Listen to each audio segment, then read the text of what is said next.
E queridos, eu entendo como uma missão, como aquilo que Deus me comissionou, agir como um pai dentro desta igreja. Não um pai que vai trocar as suas fraldas, não que você precise disso. Não um pai talvez que vai te ensinar a dirigir, que vai comprar um carro para você, nem pagar a sua faculdade. Tire os cavalinhos da chuva, amém? Mas assim como Paulo foi para Timóteo, um pai na fé, um homem que demonstrou que apontou para o destino e ajudou o seu filho na fé a chegar a esse destino, eu entendo como a minha missão ajudá-los com uma paternidade espiritual. A paternidade espiritual é para aqueles que desejam se submeter à paternidade espiritual, porque nem todo pastor é um pai espiritual para todos. Você se submete à autoridade de acordo com aquilo que você está disposto a se submeter.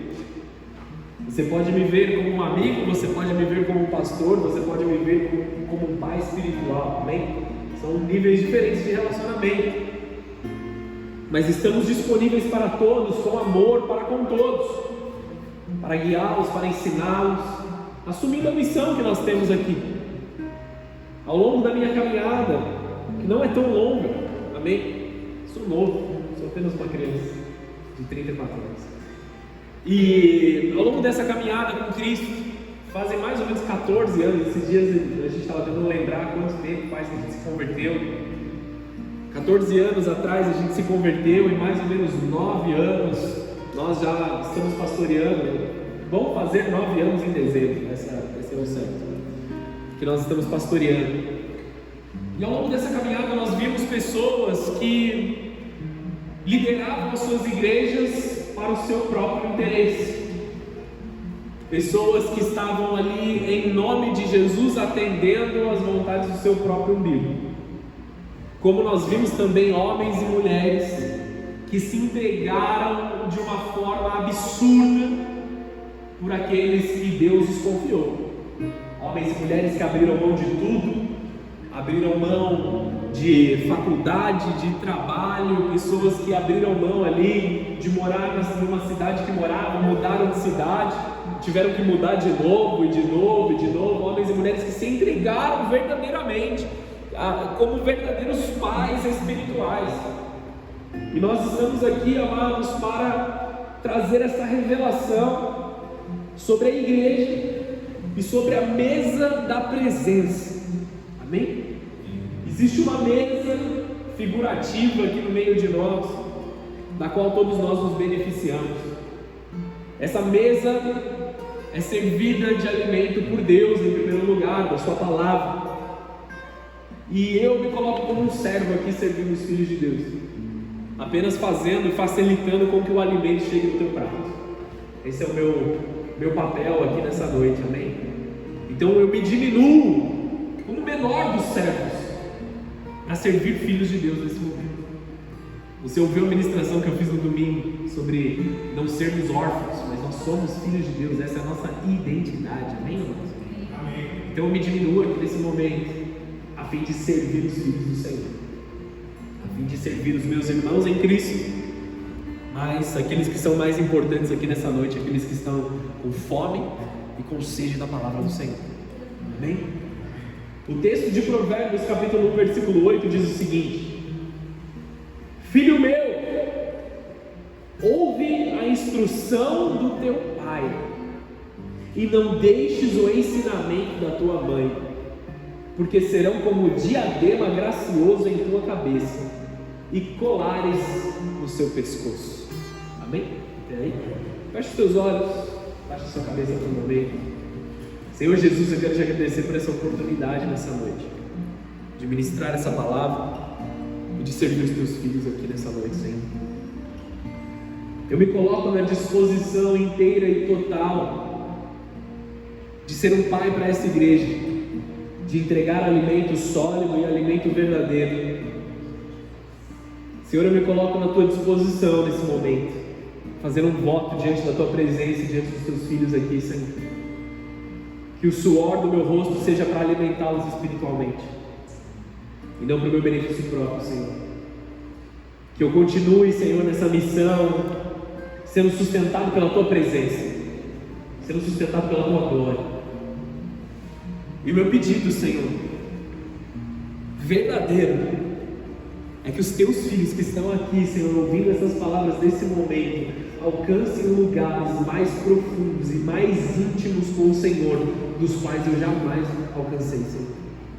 O que eu te peço, Senhor, é que aqueles que me ouvem, que ouvem essa mensagem nesse momento, alcancem lugares mais elevados, Senhor, na Tua presença. Alcancem, Senhor, mensagens mais ousadas, Senhor. Alcancem lugares na Tua presença, Senhor, tesouros escondidos, muito maiores, dos quais eu consigo vislumbrar e dos quais eu já acessei, Senhor. Dá aos Teus filhos experiências verdadeiras, genuínas, experiências transformadoras.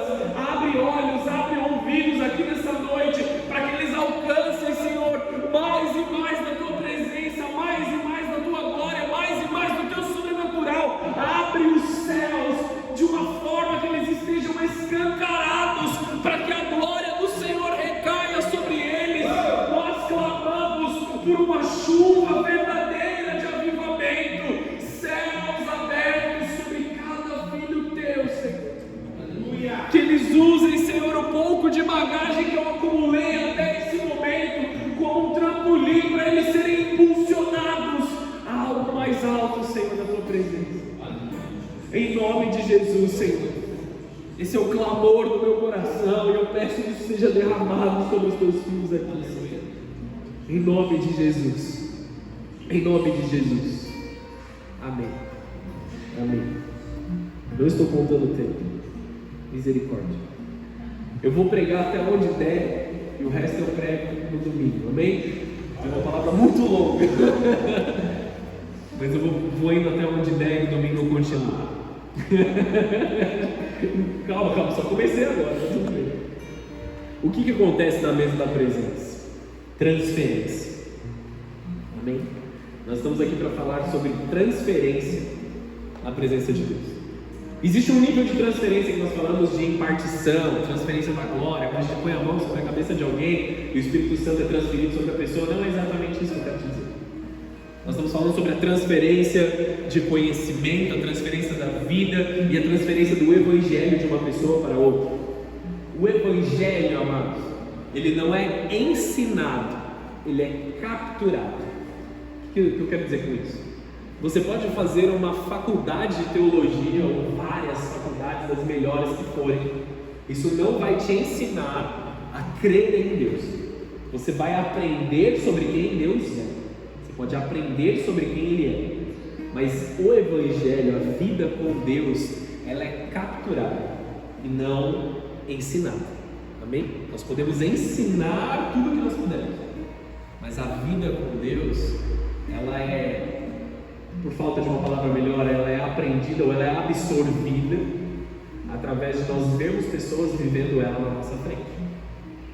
Crianças absorvem o conhecimento, ou absorvem toda a sabedoria deles através de ver os seus pais vivendo a sua vida.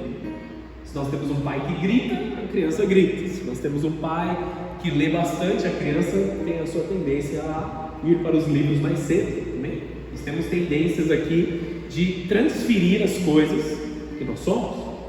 Se nós somos fracos em uma área, nós transferimos a nossa fraqueza.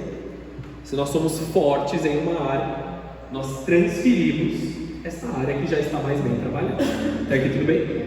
Isso é normal, isso acontece em todo o tempo. Entenda, amados, que o Evangelho, se ele não é prático, ele não é espiritual. Tem que ser algo prático, tem que ser algo palpável. Ele não pode ser extremamente subjetivo, metafórico, a ponto de a gente não alcançar.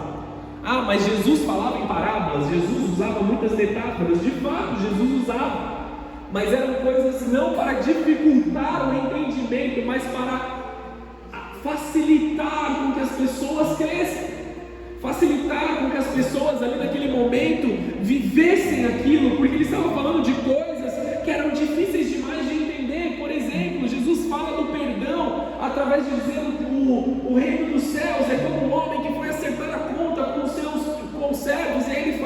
justamente sobre o perdão.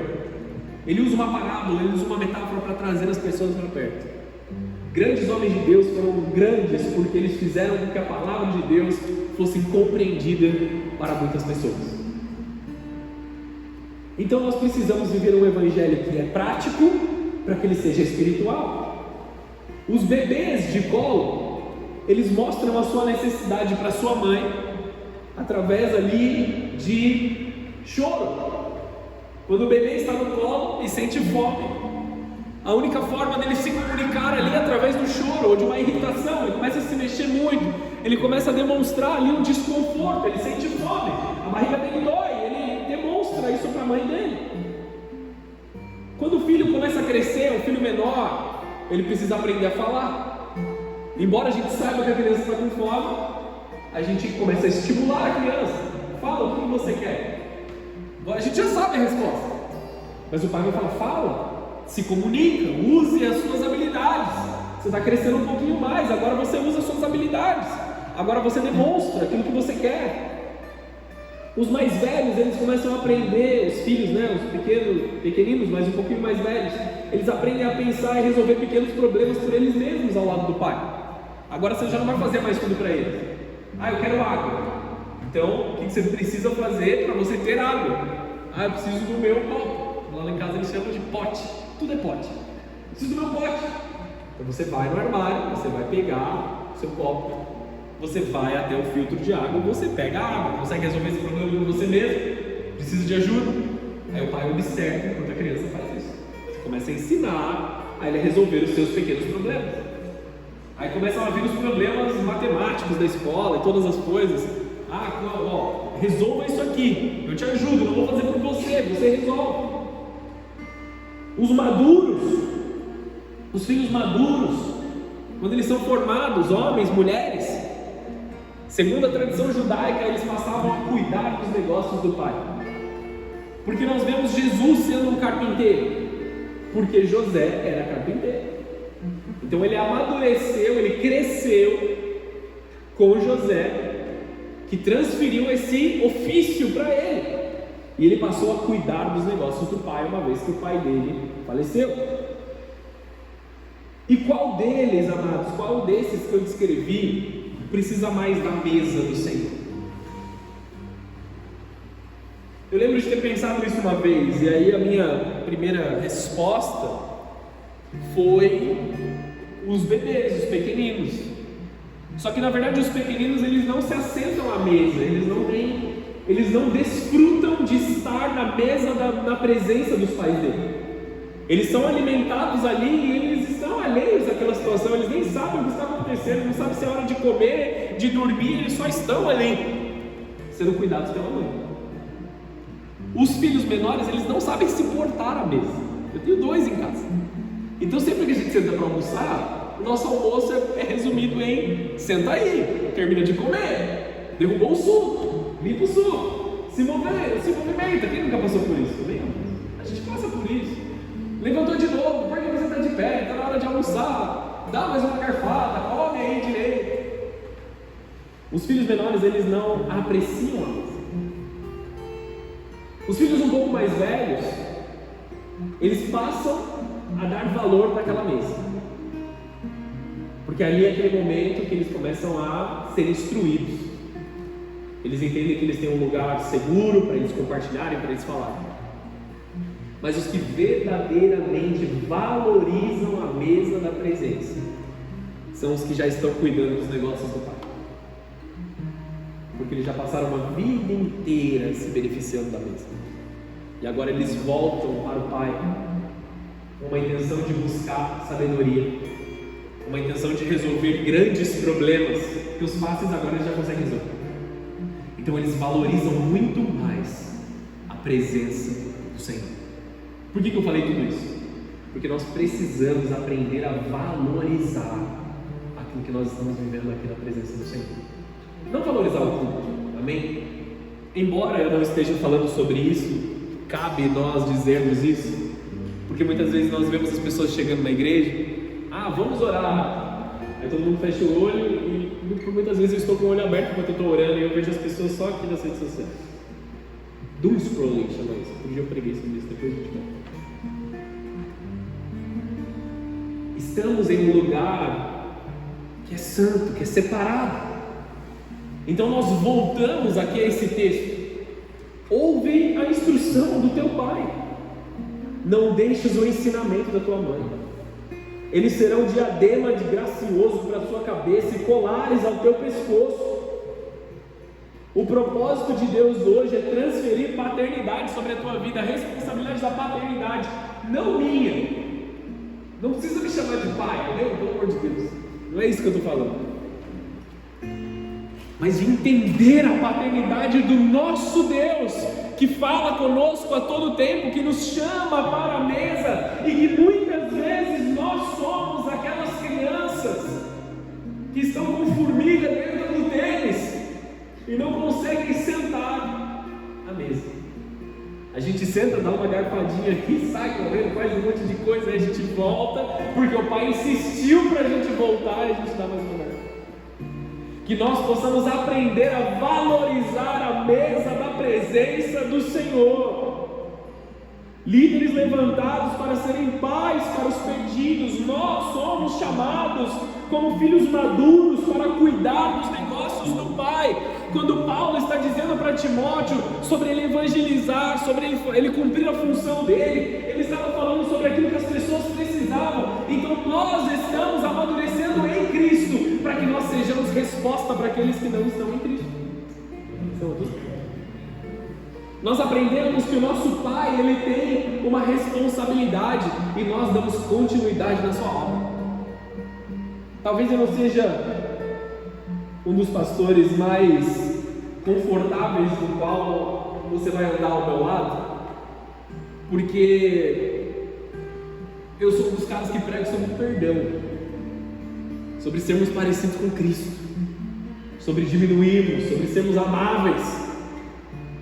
E por mais que isso venha em um formato, em um caráter amável, eu sei o quanto isso corta o nosso coração. Uma palavra do Senhor que divide ali aquilo que é bom daquilo que é ruim. Então que nós possamos estar com os nossos ouvidos atentos para a correção que vem do nosso Pai. De novo, não minha, que vem de Deus. Uma correção que vem do alto sobre as nossas vidas através da palavra de Deus. Eu conheço a palavra, eu conheço os textos. Muitos de nós conseguimos dizer ali de cor, de coração, mas nós não a vivemos de forma completa. Nós precisamos ter tempo de mesa, tempo observado. O que Paulo diz para a igreja, ele diz assim: me imitem de acordo com aquilo que eu estou imitando a Cristo. Sejam meus imitadores como eu sou de Cristo. Como que nós capturamos o Evangelho em nós? Através de ver pessoas vivendo o Evangelho. A vida de Deus é transferida dessa forma. Nós vimos pessoas se entregando, nós vimos pessoas perdoando, e aí nós aprendemos a perdoar. Essa é uma forma. Nós vemos pessoas sendo amáveis mais do que deveriam. Você fala, esse cara está sendo trouxa. Estão passando ele para trás, estão brigando com ele, estão ali roubando ele, e ele está amando, ele está abraçando. Como assim?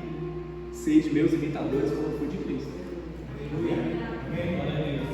Como a gente fala assim, pô, o seu amor, o seu jeito de ser me constrange. Nós temos que constranger uns aos outros através desse amor de Cristo. A gente fala assim, meu, esse cara é mais crente que eu. Esse é o melhor sentimento de você estar aprendendo. Muitas vezes nós sabemos muito de uma área, aí na outra a gente fala assim, cara, eu preciso aprender uma infinitude de coisas. Preciso me aproximar desse irmão para receber uma transferência de amor sobre a minha vida. Uma transferência de quê? De sabedoria, de maturidade, para que nós possamos nos parecer com Cristo, que é o varão perfeito. Em Efésios 4,13 diz, até que cheguemos a perfeita varonilidade de Jesus Cristo. Nós estamos sendo aperfeiçoados, nós estamos crescendo, nós estamos desenvolvendo até que nós nos tornemos como Cristo. A palavra vida no Novo Testamento, no grego, é zoé, vida de Deus. E nós precisamos receber essa vida que é transferida para nós. não uma vida segundo o mundo, que o seu coração está batendo e o sangue está correndo nas suas veias. Não é somente isso, não é somente o fato de ter ar entrando no seu pulmão, mas qual é a qualidade de vida que você tem vivido e para quem você tem vivido. Isso só é aprendido na mesa da presença de Deus. Glória a Deus. Eu tenho percebido, amados, que nos momentos que eu tenho mais dificuldade, nos momentos que eu tenho mais ali um incômodo no meu coração, ou que as coisas estão dando errado, o que eu preciso é estar onde a presença de Deus se manifesta. Muitos de nós pensamos assim: se eu tivesse mais dinheiro, se eu tivesse um pouco mais de conhecimento administrativo, se eu tivesse mais recursos, se tivesse mais pessoas ao meu redor, talvez eu sairia desse problema. Só que aí, queridos, a gente entra num culto de uma quarta-feira qualquer, em um louvor qualquer, e a gente se conecta com a presença de Deus. E você sai daqui com os mesmos problemas, mas uma ótica renovada. Uma ótica que agora você sabe para onde você vai, porque sabedoria do alto veio sobre a sua vida. Você sentou na mesa da presença do Senhor Jesus, você sentou aonde Ele estava, e ali aquilo que estava escondido aos teus olhos, Ele abre os teus olhos, Ele fala ao teu ouvido: filho, deixa eu te falar uma coisa simples aqui. A palavra do Senhor no começo ali em Gênesis fala de uma mulher, Agar, que ela foi lançada fora do meio do acampamento com o seu filho. Eles foram lançados no meio do deserto basicamente para morrer. Acabou a água, acabou a comida, eles estavam lá no meio do deserto. Ela empurra o filho, vai anda mais um pouquinho aí, a Bíblia fala um tiro de flecha, a distância de um tiro de flecha. Ela sentou debaixo de uma árvore e começou a chorar, e o menino chorando lá do outro lado. Um anjo dos céus vem e fala assim: Agar, se levanta. Eu ouvi o choro do menino. Eu já ouvi o choro do menino. Deus ouviu o choro do menino, e por isso eu vim em seu favor. Se levanta, coloca em evidência o menino. Então os olhos de Agar foram abertos. Deus não manifestou, eu já preguei sobre isso várias vezes. Deus não manifestou um oásis do lado dela. Deus fez com que os olhos dela fossem abertos para que ela enxergasse as águas que já estavam do lado dela. Gênesis 18, se eu não estou enganado.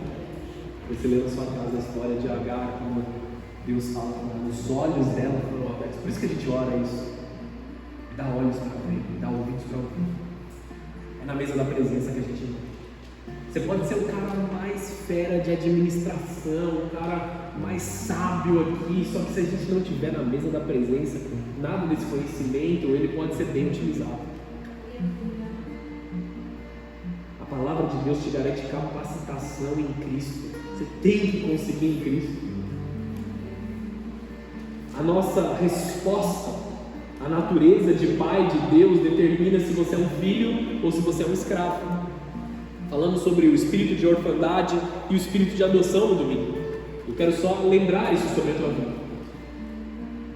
A forma com que você responde a Deus, se você se submete em obediência, se você se submete à palavra dele, se você se submissão mesmo, é isso que eu estou dizendo.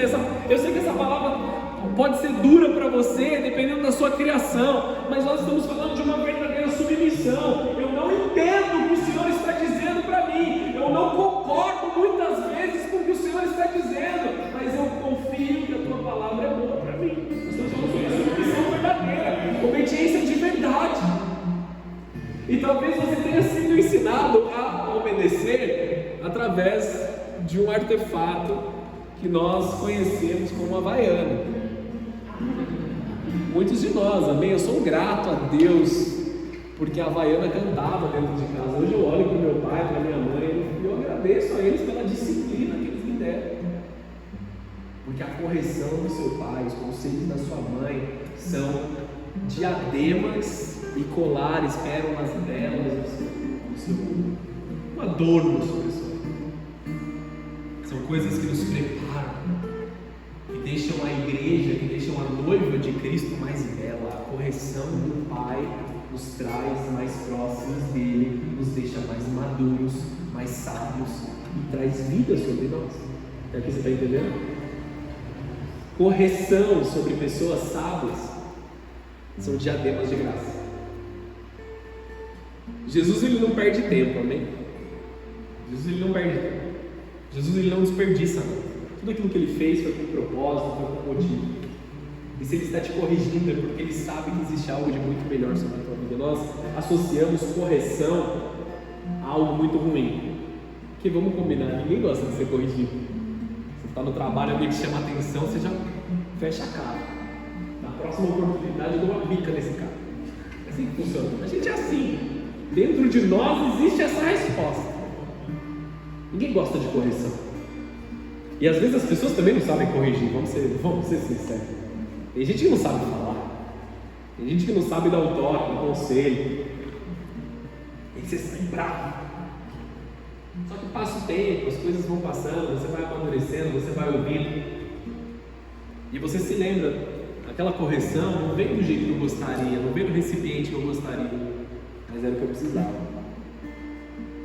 Foi difícil de engolir, mas quando chegou no meu estômago, se tornou doce como mel. Entendeu? Às vezes a correção de Deus, ela vem dura. Ela vem ali que nem carro atropelando a gente. Aí você se sente esmagado, você se sente diminuído, mas entendam, amados, não falta amor aonde a correção de Deus está. Pelo contrário, é uma abundância de amor para o nosso crescimento. Quando nós sentamos na mesa, nós sempre saímos com alguma coisa.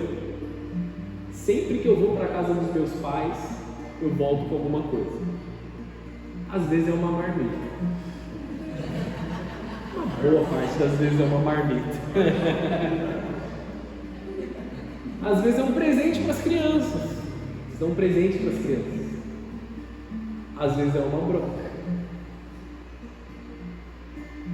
Eu lembro quando meu filho nasceu, o Daniel nasceu, estava na porta da maternidade, esperando a pastora ser liberada ali, o Daniel estava com ela. Na porta do hospital, a gente estava meio que para fora assim, meu pai me chamou de canto, vem aqui. Só que eu conheço meu pai, não era uma conversa qualquer. Ele me chamou de canto, olhou fundo no meu olho, como um pai deveria fazer. Ele falou assim: você entende a sua responsabilidade, não entende? Sim, pai. Você sabe que eu vou estar aqui se você precisar de mim, mas agora é com você. Ele disse pouquíssimas palavras. Não faltou amor, mas ele virou uma chave dentro de mim. Ele ativou algo dentro de mim. Algo que ele fez muito bem. Estou buscando não me emocionar nesse momento. Algo que ele fez muito bem, que foi ser um pai. Naquele momento ele me chamou de canto, ele falou assim: a sua vida está mudando, eu estou ativando a paternidade dentro de você. Ele não falou essas palavras nas coisas que ele fez, isso aqui. Ele me tirou de um papel de filho e me colocou num papel do qual ele já exercia há anos, então ele tinha autoridade para falar sobre aquilo. Outras pessoas tentaram falar isso para mim também. Minha segunda filha já tinha nascido. Aí um cara me chamou, olhou para mim assim: você sabe o seu papel? Eu falei: você não tem autoridade. Acontece. Nós estamos sendo ativados por quem Deus é dentro de nós. Momentos de crescimento, eles são desconfortáveis. Momentos de crescimento, eles são assustadores. Às vezes vem uma responsabilidade sobre a sua vida e você se sente incapaz, naturalmente você se sente incapaz. Nós podemos perguntar para os casais que estão casados há pouco ou muito tempo: como você estava no dia do seu casamento? Você estava pronto para ser um marido? Estava pronto para ser uma esposa? A maior parte vai dizer que não, com certeza não. Era o primeiro dia. Você não vai estar pronto no primeiro dia. Você não está pronto no primeiro dia de trabalho.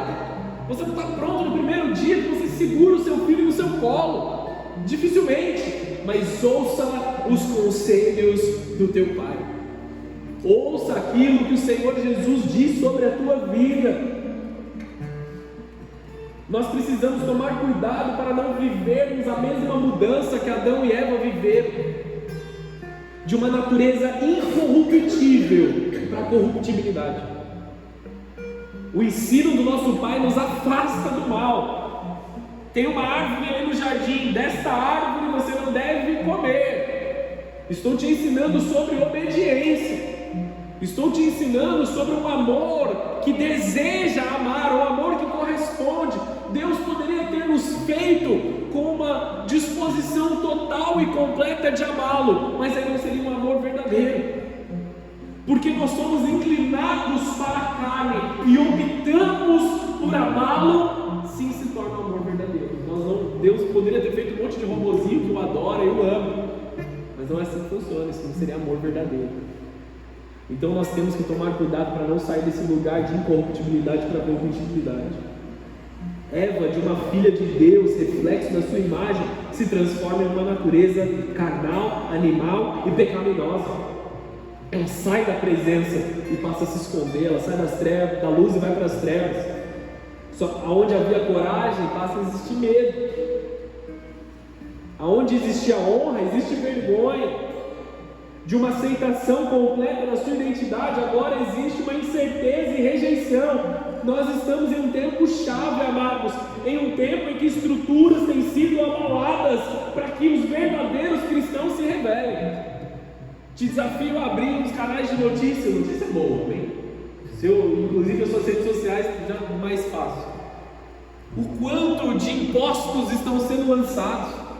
No meu trabalho hoje eu tive um curso sobre reforma tributária. Assustador o que está planejado para acontecer a partir de 2027. Trabalho com TI, eu trabalho com algumas ferramentas que preparam essas coisas. E nós estamos fazendo uma reforma ali no cliente que nós estamos. E até onde ali em 2023, aquilo que está planejado para acontecer, amados, é absurdo. É absurdo. Nós estamos falando de impostos gigantes, nós estamos falando de pessoas ali verdadeiramente, claramente corruptos, exercendo autoridade livremente, sem controle, sem fiscalização nenhuma. Estruturas estão sendo abaladas. As estruturas da sua vida que não são baseadas em Deus, elas serão abaladas. O mundo está vivendo um abalo atrás do outro, e a pergunta é: aonde está a sua confiança? A nossa confiança tem que estar na mesa onde nós recebemos alimento. Volte para a mesa da presença, volte para onde o seu Pai está presente. Por que a mesa é tão importante? A mesa não tem nada de importante. O que é importante é quem está sentado na ponta da mesa, que nos permite ao sentar ao redor. Onde está a sua confiança? Seu dinheiro, seus bens, sua faculdade, estudo, sua casa, seu carro, suas coisas. Tudo isso pode ser abalado. E quando as coisas apertarem, será abalado, para que se revele aquilo que é verdadeiro dentro de nós. Eu estou te desincentivando a acumular coisas, se preparar, estudar, não é isso que eu quero fazer. Mas sabendo que a nossa confiança não está nessas coisas, não está no seu diploma. Não é para você parar de estudar, amém? Jesus está voltando, eu vou trancar a faculdade. Calma aí, gente, sabedoria, amém? O mundo está vivendo uma bala atrás do outro. E é tempo de nós nos alinharmos com a vontade de Deus, uma transferência de maturidade de Deus. Perdão. A sua vida tem que ser definida pela Bíblia, pelo Verbo vivo que desceu do céu e morreu por você. A Torá, a palavra que vem do homem, Deus, pregado no madeiro. A sua experiência de vida será através dos olhos daqueles que cuidam de você, os que transferem algo sobre a sua vida. O feedback que você teve dos seus pais, da sua mãe, daqueles que estavam ao seu redor, isso vai ser a forma com que você vai começar a viver. E agora você precisa observar e pensar: quem eu permito estar ao meu redor? Quem eu permito me influenciar? Qual é o problema da roda dos escarnecedores? Amém? Porque tem gente que argumenta ali erroneamente: ah, mas Jesus se assentava com prostitutas, Jesus se assentava com ladrões. Tá certo, é bíblico. Mas Jesus não cometia prostituição, Jesus não roubava, amém? Ele sentava na mesa ali para transferir vida para essas pessoas. Qual é o tipo que nós estamos sentando nas mesas? Do que nós estamos nos alimentando? Amém, queridos? Amém. Ou você vai até a mesa para oferecer alimento, ou você vai para se alimentar.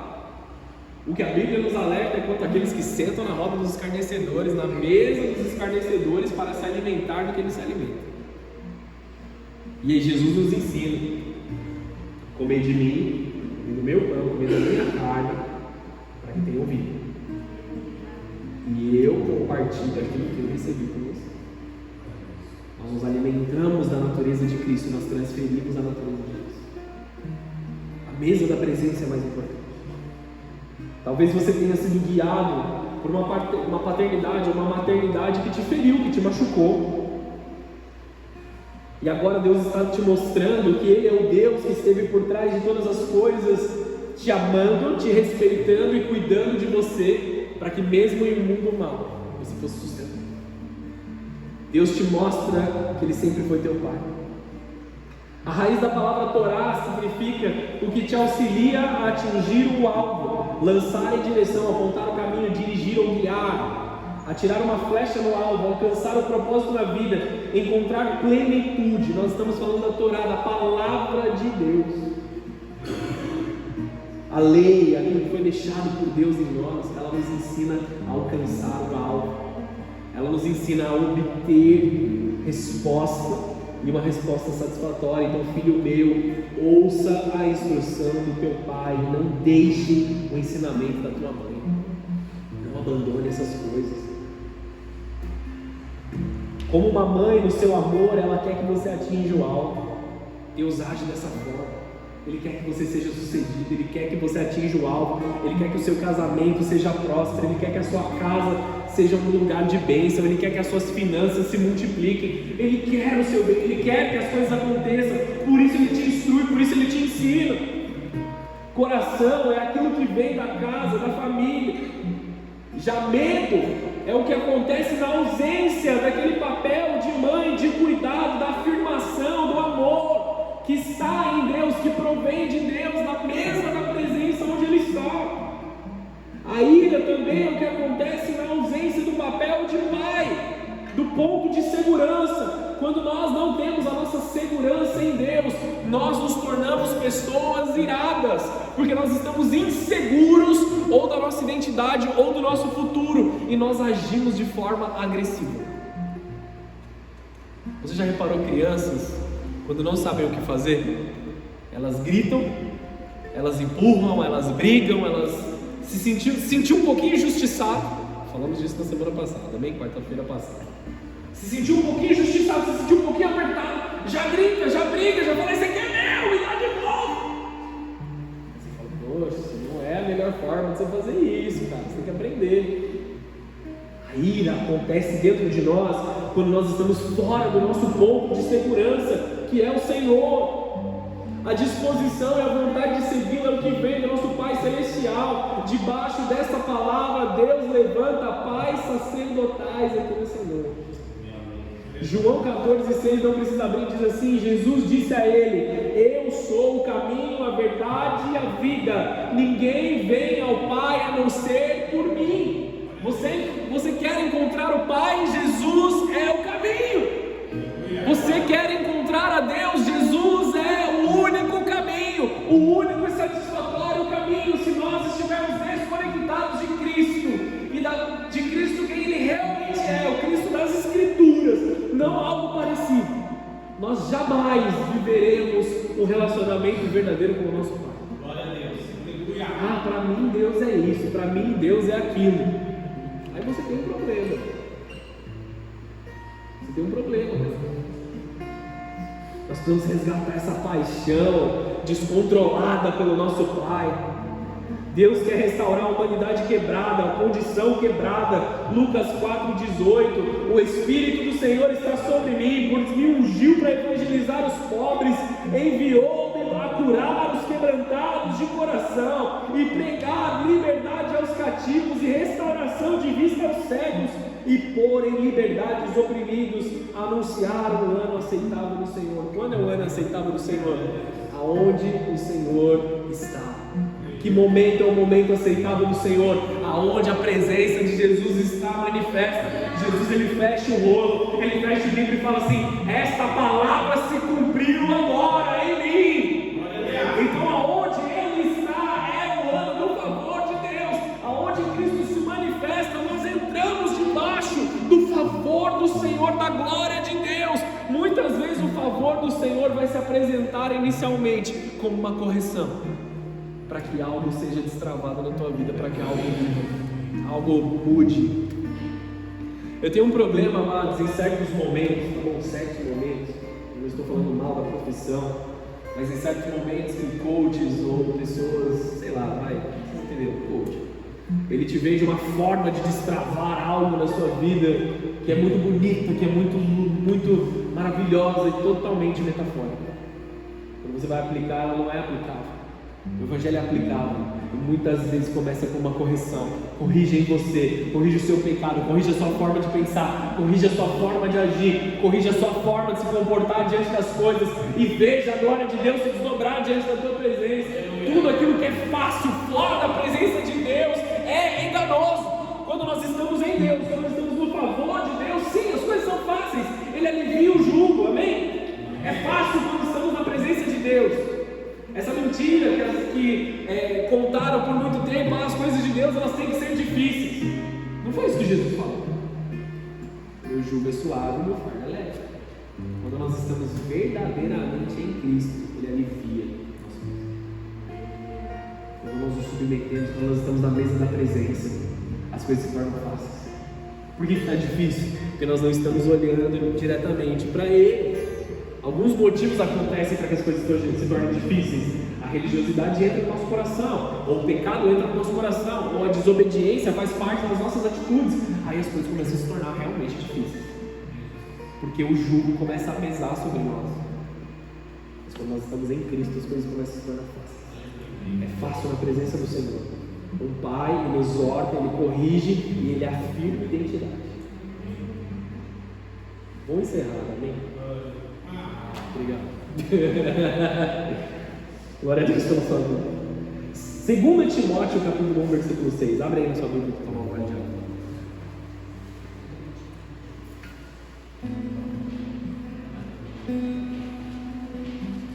2 Timóteo 1, 6. A gente vai ler até o 12.